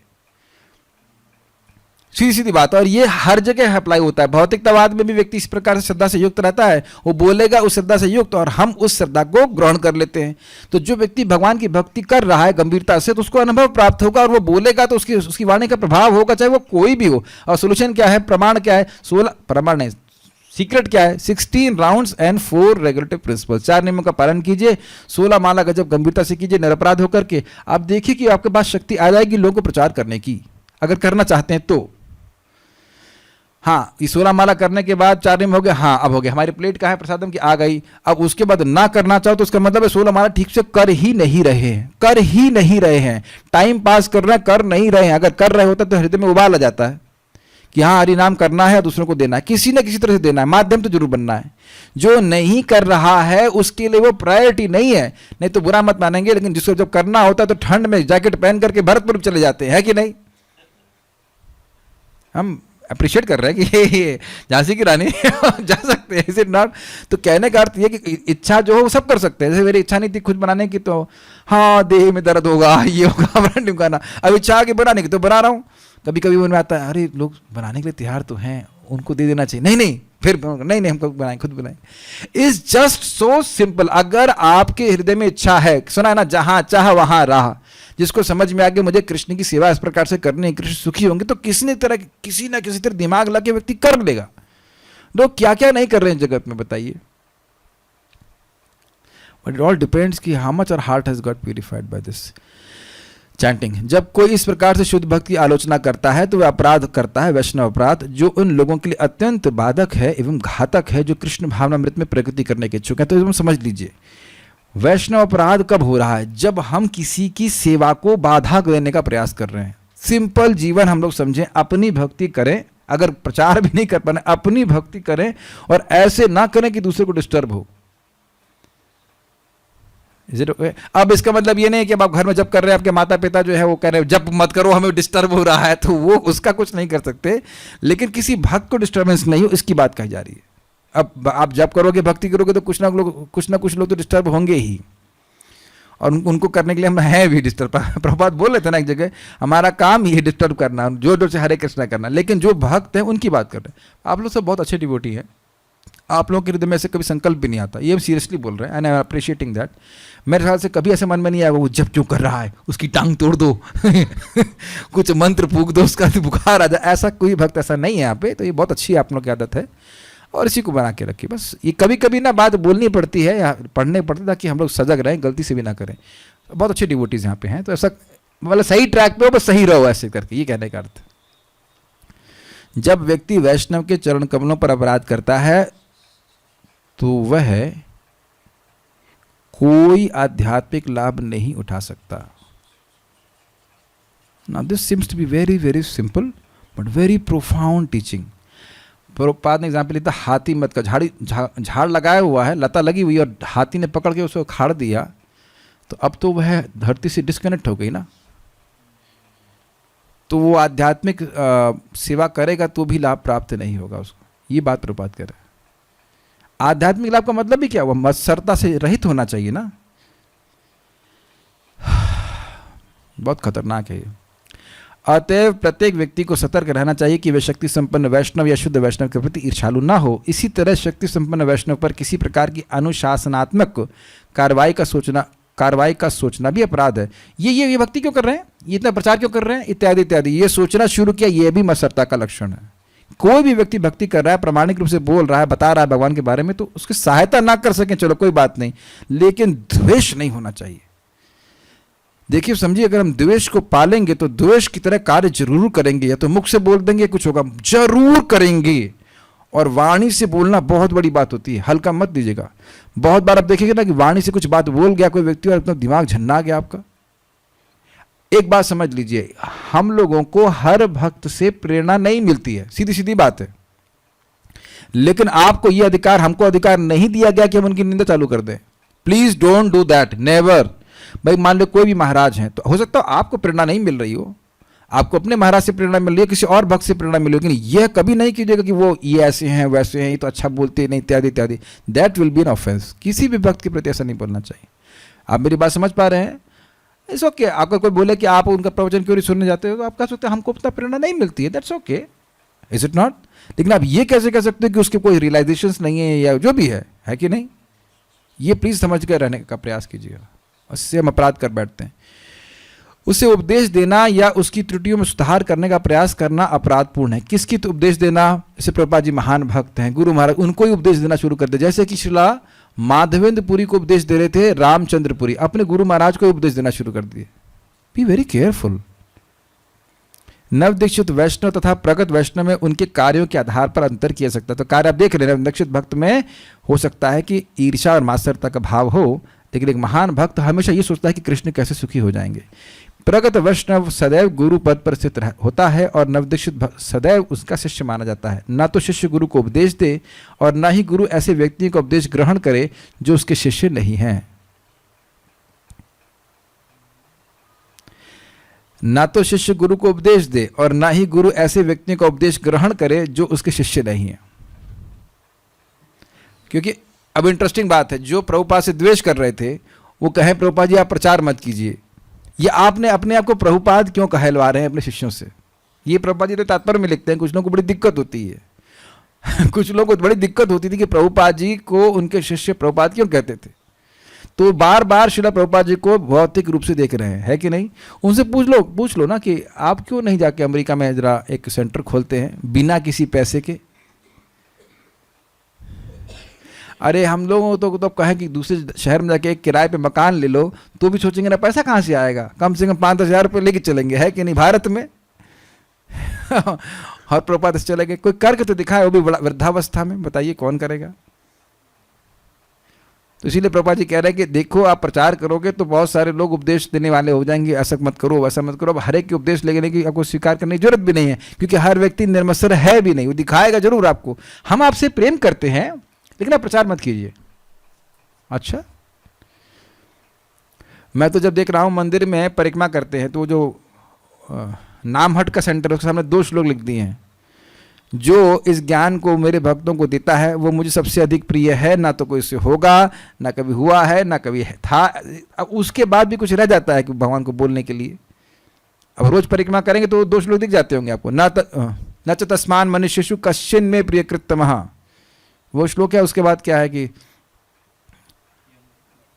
मद भक्तेषु विदाशति भक्ति मई पराम कृत्वा मामेश एवैष न संशय से कर श्लोक है कि जो य इदम परमम गुह्यम मद भक्तेषु विदास्यति भक्ति मई पराम कृत्वा मामे वैशस्त न संशय, जो इस परम गुह्य ज्ञान भगवद गीता के ज्ञान को मेरे भक्तों को देता है वह निश्चित पर भगवान की शुद्ध भक्ति प्राप्त करता है, पराभक्ति प्राप्त करके मेरे पास आ जाता है। अब उसके अलावा भी कुछ दिमाग में जाना चाहिए। बड़ा स्पष्ट है ना, भगवान और भी स्पष्ट कहें क्या, विचार करना चाहिए। तो अब जिन लोगों को भगवान के प्रचार की महिमा पता नहीं है वही कहेगा कि प्रचार रोक दो, प्रचार रोक दो, अपने को बचाओ, प्रचार रोक दो। काफी इंटरेस्टिंग है। प्रभुपाद जी क्या कहते हैं, unless a person is constantly preaching to non devotees he can not cover over the modes of effects of modes of material nature. जब तक व्यक्ति अभक्तों को निरंतर प्रचार नहीं कर रहा है तब तक प्रकृति के गुणों का प्रभाव से मुक्त हो पाना असंभव है। और आप देख रहे हैं, आप लोगों ने देखा भी होगा कि जिस दिन प्रचार का हमारा मौका मिलता है उस दिन हम लोग ज़्यादा एक्टिव रहते हैं, है कि नहीं। उस दिन देखा था, कल ही तो गए थे ना, परसों गए थे, ऐसा लगता है बहुत समय बीत गया, कल गए थे। सब्जी काटना है, ये करना है, वो करना है, इत्यादि इत्यादि बहुत सारी चीज़ें।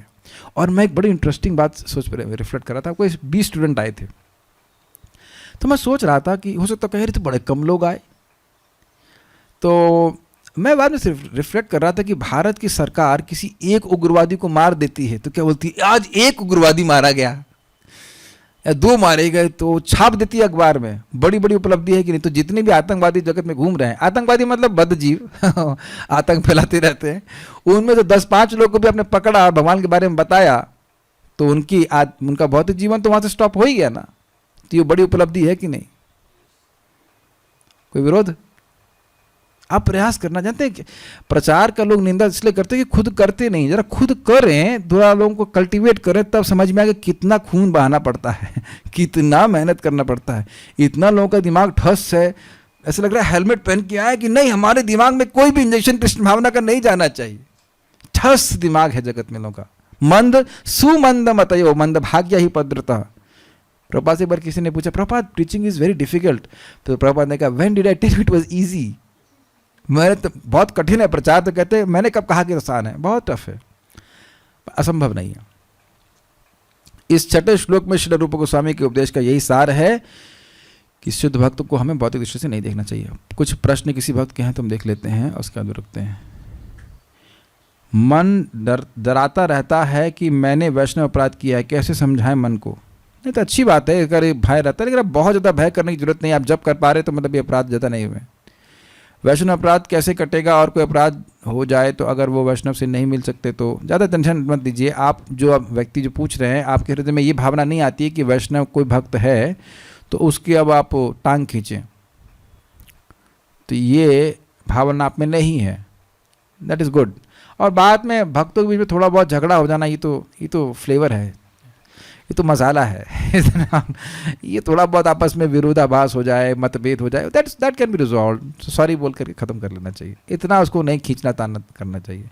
मेन चीज़ है कि हम कम से कम भक्तों से द्वेष नहीं करें। हाँ, कोई व्यक्ति प्रगति कर रहा है, उसकी भक्ति कर रहा है, उसको टांग नहीं खींचे, बल्कि हृदय खुश होना चाहिए। हम ना भी कर पाए, वो कर रहा है, बहुत अच्छी बात है। वो अपूर्ण है पर प्रोसेस, अच्छा ठीक है। और क्या है? गोस्वामी का अर्थ, गो स्वामी का अर्थ क्या? आप उपदेशामृत आपने सुना नहीं? ये भक्त पूछ रहे हैं, सब भूल गए। प्रथम श्लोक में क्या बताया था? वाचो वेगम मनस क्रोध वेगम जिह्वा वेगम अधुरपस्थ वेगम एतान वेगान यो विषहित धीरा सर्वाम अपि माम पृथ्वी। शायद रिवाइज कर लीजिए, पढ़ाया गया था। क्या नाम जब वैष्णव अपराध काट सकता है? बिल्कुल काट सकता है, लेकिन इसका अर्थ ये नहीं कि हम उसको यूज करें उस तरह से। हाँ, तो फिर ये हुआ कि हाँ दो चार गाली दे देंगे भक्त को, कोई बात नहीं, हरे कृष्णा बोल देंगे, फिर नहीं कटेगा। आपको अपराध, कोई भी अपराध है नाम जप करने से कट जाते हैं, लेकिन प्रयास करना चाहिए, हो ही नहीं, करो ही मत ना। जरूरत क्या है? जानते होता कब ये सब? उन लोगों के संग होता है जो करने में बड़े एक्सपर्ट होते हैं, दक्ष होते हैं। तो उन लोग के संग, उनके ऐसे संग ही छोड़ दीजिए, खत्म होगी बात। वैष्णव सेवा पे फोकस करना वैष्णव अपराध से बचने का सबसे अच्छा तरीका है क्या? जी हाँ, बहुत अच्छा बात बोल रहे हैं कि भक्तों को सुखी करने के चक्कर में पड़े रहिए, सुखी करने के फेर में पड़े रहिए। लेकिन एक बात यह भी है कि आप सबको सुखी नहीं कर सकते, कुछ लोग सुखी होंगे भी नहीं। अब प्रभुपाद जी बोल रहे ना, उनके गुरु भाई उनकी निंदा कर रहे थे कि प्रभुपाद जी जब प्रचार करना छोड़ दें, you can only please a genuine devotee. कुछ लोग तो आप कुछ भी करेंगे तो दुखी ही होंगे। इतना प्रीचिंग क्यों हो रहा है? इतना सुबह शाम आप मुझे बोलते थे, सुबह शाम आपको क्लास देने की क्या जरूरत है? तो मैं अपने बल बोला था क्योंकि दोपहर में लोग आते नहीं। इसलिए दोपहर में नहीं आएंगे, तो दोपहर में भी दे देते। मुझे तो सबसे अच्छा लगता है जो समय माया से मुक्त अगर रहता हूँ तो जब करते समय, ये कीर्तन करते समय और क्लास देते समय, उसका तो फिर माया में पड़ जाएंगे, फिर वही राग देश में फंस जाते। अब थोड़ा सा कम है, लेकिन फिर भी तो जितने समय भगवान के बारे में बात चल रही थी तब तो हमारी वाणी कम से कम सती है, पवित्र हो रहे हैं। गॉड ब्रदर मीन्स गुरु भाई, how God means guru? Can you ask some good questions? I am getting bored by this questions sometimes. ये आप ना अपने काउंसलर से पूछ लीजिएगा ये सब प्रश्न, आपके काउंसलर बता देंगे। Sometimes I become fanatic in bhakti, that bhakti is ACC। ACC क्या होता है? According to this only, and अच्छा according to this only and see faults in other devotees. हाँ, यही बात समझने का प्रयास कीजिए। What is fanaticism? When your preference becomes principles, that is called fanaticism. जो आपको अच्छा लगता है बस वही सिद्धांत बन जाए। मृदंग की ताल बस ऐसे ही बजनी चाहिए, यही ट्यून गाना चाहिए, ये सब फैनेटिज्म में हो जाएगा। ये चीज़ ठीक नहीं है। जो नियम प्रभुपाद जी ने बताया उस तरह से ग्रहण कर लेना चाहिए। If disciple is copying the preaching style and content of his guru, is he doing an offence? नहीं। अभी आपने देखा नहीं, परम पूज्य वृंदावन चंद्रनाथ क्लास दे रहे थे, एक किसी साधु की एकदम ट्रू कॉपी कर दी है। महाराज जी मिमिक्री में बड़े तेज है, देखा आपने? याद है? मैंने देखा था, पता नहीं वो कुछ उद्धव ऐसे कर कुछ तो उद्धव जी के लिए बोल रहे थे, एकदम मिमिक्री कर देते हैं। कभी कभी ये स्वाभाविक है, बल्कि मैं देख रहा हूँ मेरे हिंदी भी कोई कुछ काफ़ी हद तक बिहारी ऐसी हो जाती है ना? ऐसा आ जाता है वो। अब महाराज की क्लास सुनते सुनते आ जाता है। या मैं जी सोच रहा था, does it make sense to you? अब ये कहाँ से आया? ये मैं सुभाष स्वामी महाराज के प्रवचन सुना तो उसमें कई बार महाराज बोले does it make sense to you, does it make sense to you? तो मेरी अंग्रेजी में डज इट मेक सेंस, हमने कहा ये कहाँ से आया? फिर मैं उनके एक शिष्य से तनिष्ठ रूप से पूछा, हमने कहा ये कहाँ से आया? तो मुझे याद आया कि महाराज से सुना था मैंने। या प्रभुपाद जी का स्टाइल आप देखिए, वो होता क्या है कि जिसकी बात आप सुन रहे हैं ना, वो हृदय को टच बहुत करती है, तो उसका स्टाइल भी मन में आ जाता है। वो कोई बड़ी बात नहीं है, वो कोई अपराध नहीं है। जल्दी जल्दी स्वास्थ्य खराब होने का क्या कारण है? बहुत ज़्यादा खाना। जो ये व्यक्ति प्रश्न कर रहे हैं, माता जी हैं, अब बूढ़ी माता जी हो, यहाँ दर्शन करने जाएंगे, वहाँ दर्शन करने जाएंगे, दोपहर में काय को घूम रही हो आप? कौन बोला घूमने के लिए? घर में बैठो, जब करो। जब आपका शरीर साथ नहीं दे रहा तो इतना घूमने की क्या जरूरत है? फिर बीमार हो जाएंगे। तो ये जल्दी जल्दी चक्कर में नहीं, आप ध्यान नहीं देती हो, और कोई बात नहीं है। ये साधना आपको नहीं करनी इस तरह की। कोई अभक्त है, उसका भी अपराध लगता है, वह लग सकता है। ध्रुव महाराज जब भक्त नहीं थे तब उनकी छोटी माँ ने अपराध किया, अब बाद में उसको लगा। देखिए, इसीलिए सबका सम्मान करना चाहिए। देखिए, मध्य मध्य का क्या मतलब था? भगवान से प्रेम, भक्तों से मैत्री, जो बालिश हैं उनको प्रीचिंग करना, कृपा करना, और जो द्वेषी उनसे द्वेष नहीं करना, अर्थात किसी से भी द्वेष नहीं करना, ये अर्थ है। उपेक्षा कर देना। यस, कभी कभी अनजाने में भक्तों के साथ अपराध हो जाता है, उसको हम कैसे समझें? समझ लीजिए और भक्तों को खुशी कर दीजिए। अरे ये सॉरी बोलने में क्या दिक्कत है? प्रभु जी, वो इंग्लिश शब्द आता नहीं समझ में हमको। कुछ लोग की जीभ ऐसे सॉरी नहीं बोलेंगे और वो कठिनाई हो जाएगी। ये आपको मजाक में ले रहे हो। अगर क्या नाम है उनका, अम्बरीश महाराज, और कौन थे वो, दुर्वासा मुनि। दुर्वासा मुनि सॉरी तो नहीं बोले ना, बाद में सॉरी ही बोलना पड़ा ना उनको, और उस कारण से एक साथ जलते रहे, फूकते रहे। क्या कठिनाई है? सॉरी बोल दीजिए। अभी मैं कॉलेज प्रीचिंग करने जा रहा था, तो एक भक्त हैं, उनकी इंद्रियां बहुत सीमित हैं, तो उन्होंने क्या किया, कैमरे को रख दिया उसमें। मुझे बहुत गुस्सा आया। मैंने, एक तो वैसे लेट हो रहे हैं, तुमने कैमरा क्यों रखा है यहाँ पे, क्यों रखा है? डांट दिया कसके। सॉरी प्रभु जी। अब क्या बोलेंगे उसका? ठीक है, कोई बात नहीं, कैमरा करके रख दो। सॉरी बोल रहे तो क्या करेंगे आप? और वो अपने को डिफेंड करता तो और क्रोध करेगा ना व्यक्ति। तो हो जाता है, मतलब डांट खाना हो तो ही तो बहुत, मतलब प्यूरिफिकेशन के लिए बहुत जरूरी है। This is very important. तो वो सब चीज़ चलता है। डांट वाट खाना कोई अपराध नहीं होता। देखो, कोई व्यक्ति को सीनियर भक्त तुमको डांट रहे, पहले ये चेक कर लीजिए कि आपका संबंध कैसा है। Is does he really love you, ये पहले चेक कर लीजिए, फिर कोई चिंता नहीं। डांट खाएं, प्रेम करें। वो जब डांट देगा उसका प्रेम भी देगा। हमारे साथ लीला पुरुषोत्तम प्रभु खूब डांटते थे, फिर कहते हे रसगुल्ला खाओ, मिठाई खाओ, ये खिलाओ, वो खिलाओ। सो ही लव्स ऑल्सो। तो वो बात होती है। लेकिन इस तरह का संबंध होना चाहिए, ताकि ऐसा नहीं कि सोचे, टीचर भी सोचे कि उसको कहीं डांट दूंगा तो कहीं चला ना जाएगा। ऐसा नहीं होना चाहिए। That is not offence.